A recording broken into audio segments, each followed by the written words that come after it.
रसना बासना श्रवण रमण ए तो पशुतुल्य कर्म मनीष जीवन पाइछु जदि तू करि जा किछि पुण्य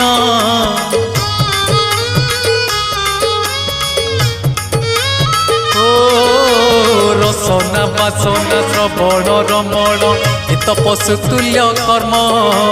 मनीष जीवन पाइछु जदि तू करि जा किछि पुण्य एई माटी देह बौड़ा गाई जोठू आसीछि जीव पड़ेई एई माटी देह बौड़ा गाई